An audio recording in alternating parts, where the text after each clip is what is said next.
stand for the pledge. Pledge allegiance to the flag of the United States of America and to the republic for which it stands, one nation, under God, indivisible, with liberty and justice for all. I want to thank everybody for coming tonight. Everybody get an opportunity to look at the agenda and consent agenda. I move that we approve the agenda and consent agenda as presented, specifically noting the Lansing Educational Foundation donations and the Drama Club and Music Theater donations of $50 and $150. Second. Another discussion? Did you get the million fixed? Million. Perfect. All in favor? Aye. Aye. All opposed? Nobody there? Precautions for nothing. Check, check. Everybody get an opportunity to review the Lansing Educational Foundation and emergency preparedness reports. Any questions or concerns there? Okay. Also with the administrative reports, any questions, concerns? All right, we'll keep moving right along to the substitute teacher pay information, 7.1. Okay. Thank you very much. And, you know, I can always tell when there's either a Chiefs game or a national championship game. These things just roll right off. I'm going to make this a little more. Drag it out. Well, a little faster. So just so you know, this is a kind of a continual looking at this. Isn't like a one-time thing. I don't think I need to probably read this to you. It's been in the end of the week report a couple times a few weeks ago. We may end up wanting to go to one tier. I don't know. That's something we could do. Our principals are interested in having that conversation. I think at this point, because there's a kind of a teacher shortage, the vast majority of our subs are the level 2. And so it may be that when we come back to you next year, we say, let's just have it all 1 and let's go to 120. It may be that we just want to keep 2 and go, because we're going to look at it again, but you know, we raise them $5 each or $10 each. But considering the conversations we had and comparing our pay to the surrounding districts, our market, that's our recommendation that we raise level 2 to 115, and then we're going to look at it again for next year. We're probably going to look at it every year, and I'll answer any questions you have. Back when this came out a couple times, have you decided not to go with that, like, third-party thing when we paid the 35%? Yes, yeah, the administrators had the conversation. You know, I really like them to make those decisions because they have to deal with these ramifications. Right. And they really like that they get to, that they work for us, that they get to choose them, that they know who they are, and they, you know, generally speaking, there's a few days a year where we have those big BLT meetings for KISA. Other than that, from what they said, and Rob, jump in and correct me, what they said was, you know, we really don't have a problem with shortages. I'm not saying there's no shortages, but generally they can cover every class, and if they are short a sub, they have a system in place, and they did not want to go with the third-party administrator. If they'd have wanted to, I'd be recommending that, even though I wouldn't want to spend the money. I would have recommended it.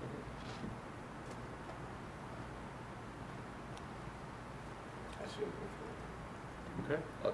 I move that we approve the substitute teacher pay information as presented. Second. One quick thing. Yep. Does the other district there have those level 2, 3 like that? Yes, Okay. so here's where it gets complicated. Some of them have 1, some have 2, and some have 3. We used to have 3, and then we went to 2, and I don't know when that was, before my time, I think. Actually, it just comes off. We don't have that many that, Oh, that do level. right, we don't have it, we never officially got rid of it, but we just don't have any. That might be the case with some of the others, that they have the level, but they don't have anybody who meets it.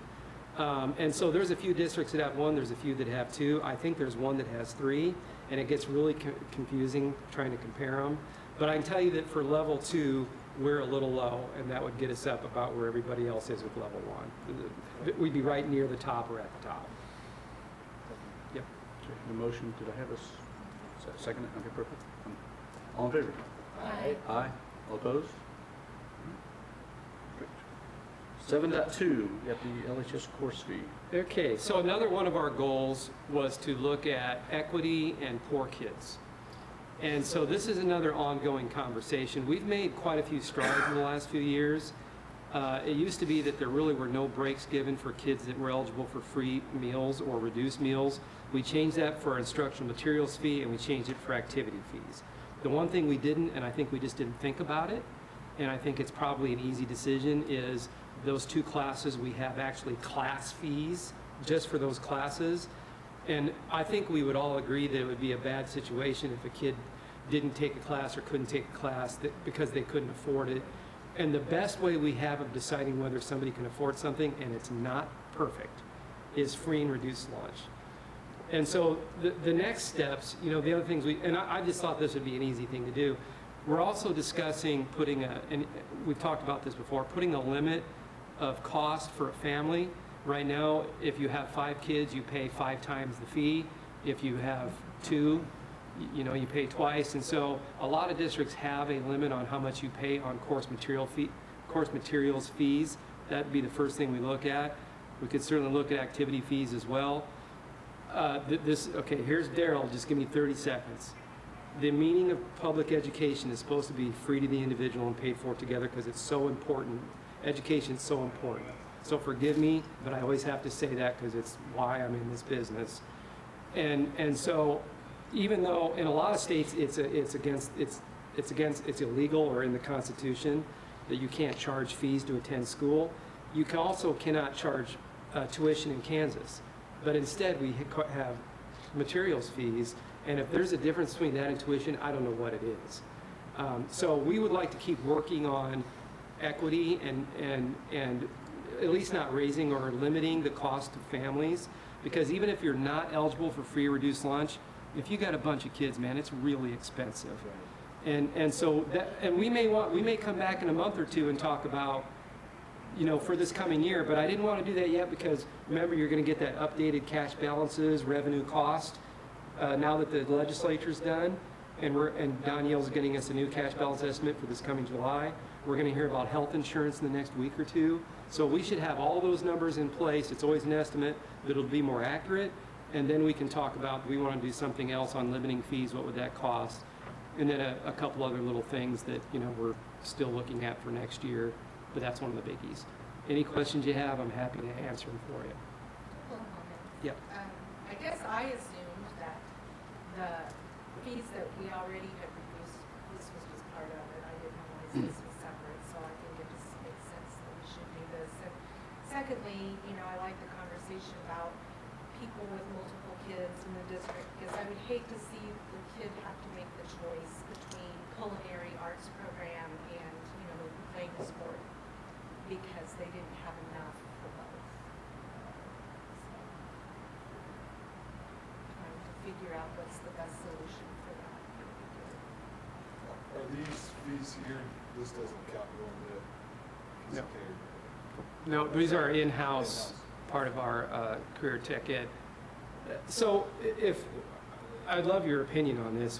What do you think about us looking into a two student limit for materials fees and coming back in May or June, which is before enrollment, and kind of telling you what the cost of the district would be? Does that sound like That a sounds really reasonable? Okay.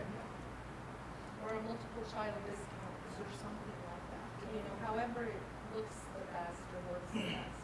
It gives them the most opportunity. Well, the numbers lady can always come up with the magic figures, and so. Actually, it's pretty popular. We've heard about this in other states, not so much around here. So, Yeah. Okay. especially activities. You know how I work. You'll see it in the end of the week report, and then it'll be in the agenda either May or June. And correct me if I'm wrong, I seem to remember this from being a teen dad, but the principals have that leeway too, that if a mom just comes and says, hey, I don't have the $50, Right. even without us changing this, they can, there's some things that They can. A lot of times what they'll do is if they're not eligible for free or reduced, they put them on a payment plan is really what happens. Of course, that becomes kind of a logistical challenge. keeping track of it. And so, we've talked about limiting that as well. Obviously, going to school and class is the top priority. But now the other thing I would add, though, because that's a great point, is that remember, we're looking at the donation funds for Class Wallet, which has almost no administrative fees as opposed to most of our fundraisers. And really the purpose of those funds are things like that. If somebody, because of meals they owe, or they owe on activities, and because really, if they don't pay them, they don't get to practice or participate. And so that'd give Rob, and mostly that would be Rob, but also, the middle school a little, a fund through donations to pay kids in need that aren't eligible for free or reduced lunch. I think also the activity fees, potentially dropping those a little bit, from $50 now, Or limiting or it. limiting it also. And Daryl, is your vision is to get to 0, I'm assuming, for all students? That would be beautiful. Yeah. My first choice would be 0 for course materials fees first. But yeah, and Danielle, I think she's given me that number to go to 0. It's like, let's ease into this. We have a lot of things we want to do, and that number was eyebrow raising. I But think it's a great vision. number one is don't raise it anymore. And then if we can slowly lower it, that would be great. Okay. Just off the cuff, what is it? Danielle, do you remember? Like, What's it? what's that, 175,000? Or does it? Our course materials fees, 175 for a year. So that's a lot of money. 5 teachers. So this is all about continual improvement, getting a little bit better every year. I move that we approve the LHS course fee information as presented. Any additional discussion? All in favor?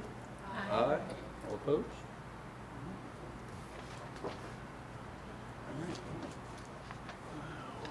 What's the activity fees about? 50. Oh, total activity fees for the year? You know what that is? We could look. I can get that to you. That'd be cheaper? No. Well, I'm sorry. It'd be cheaper on district-wide. And and then take the activity fees paid for like reps and that tournament. That way, which might be cheaper. And the expenses stay the same, so this is all paid for out of the district. All right, 8.1, I move that we go into executive session to discuss an individual employee's performance, substitute teacher applicants, and personnel changes pursuant to the non-elected personnel exception under COMA, and the open meeting will resume in the boardroom at 7:25 p.m. Second. Are you a basketball fan? All in favor? Aye. All opposed?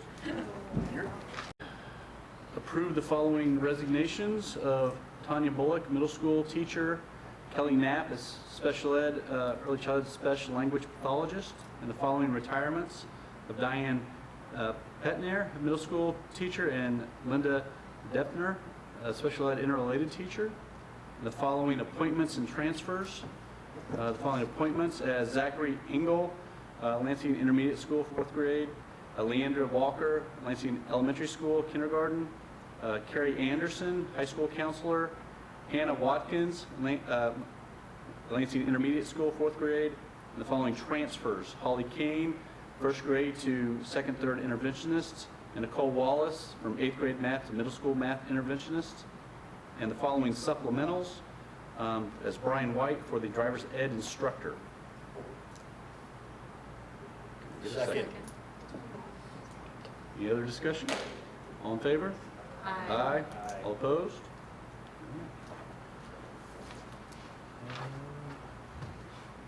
Any other agenda items that you have on there? Any announcements? I know the legislature is doing their thing. I have a big report for you Friday on the non-financial aspects of that law that was passed. There's just some things I want you to know about. You don't want me to get into it right now because I'll go on forever. And then it also has all the bills affecting public schools that are still outstanding. Most of those don't have a chance, but they're still alive. And so you'll see all that, plus what was passed and signed by the governor, I think, Friday. It's not just money. And then on the money, you know that we're going to have all the numbers for you as soon as we get our cash balance update, and then all those other numbers. It should be a lot more accurate now because health insurance will be in and that type of thing. All right, number 10, any future agenda items? I just have a topic for discussion. My next door neighbor, Amy Crumpacker, mentioned to me that this whole vaping thing and all that kind of stuff was completely new to her. She's a pretty active parent. She's a team mom for swimming, I think, and she's a substitute teacher. She kind of asked if there was, what was going on. And I said, well, first of all, Daryl predicted this, I don't know, 9 months ago. I remember you tweeting saying, I think this is the next big thing. And then I said, we just did the policy to kind of arm the administrators to fight it administratively. But she asked for maybe some help of informing the teachers. I think it was based on a TV story where I guess Blue Valley or one of those they call it epidemic level right now. So I appreciate you, Daryl, saying that, that's something we can maybe do to help parents parent, if you will, kind of like we do with our early childhood guys. But it's pretty bad. And just as a vignette, my son, he goes to school up at Northwest Missouri State, and a lot of his peers are student teaching right now, and they've told him that they'll go into their elementary schools to do their student teaching, and elementary school kids will ask them, hey, can I get a hit off your vape, or can I get a hit? So we got little kids that are going to young adults and asking them for this stuff that's highly addictive. Did you see the news show about the kids eating brownies that had marijuana in them and the chewable forms? I've heard of that issue, certainly. Yeah, maybe we need to do Yeah. more educating on that too. On the vaping, we've had lots of conversations at the administrative level, and every building's doing something, kind of age appropriate per building. But other than tweeting, and I'm getting a little bit more of a following, but it's not a substitute for the 5,000 email addresses that my emails go to. We did our first podcast today, thus the tie. And maybe it's a podcast. I mean, I don't know. Some people like video more than reading an article. I don't. That's just my opinion. But I mean, if we could show them what these things look like, and I mean, and the tweet stories are good, but if you want to just show it to them, it's like this is what to look for. Have the conversations with your kids. I can give you the personal story. I mean, and we deal with it at our house because I have a freshman, and and they're cracking down big time in the buildings, and most of the parents are very supportive, but I think summer coming up, you got 3 months of unsupervised craziness. we are the professional educators. I think part of our job is educating parents, not just kids. So Potentially something skyward that'll actually hit all the adults' yeah. emails. Yeah, so what I would do on Skyward is I'd send it out and then just give them a link to what we yeah. did, whether it be an article or a podcast. And that way, at least they can't say they didn't see it, at least have the opportunity. Just are we no smoking on every campus? Yes, we are drug, alcohol free, tobacco free. Yeah. On property. Yes, I'd have to look that up. Pretty But sure that's what our policy we just passed said, zero tolerance, Yeah. 100% of our property. I mean, you can't smoke outside the building or anything. No. A little different than when I grew up, but you think I had it memorized, but I've never even had anybody complain about it, so I believe that's correct. Drug and alcohol free, certainly. Now, you are allowed to, if the board wanted to have designated smoking areas, but I don't believe we do. No, I didn't know Yeah. if it's just at your house.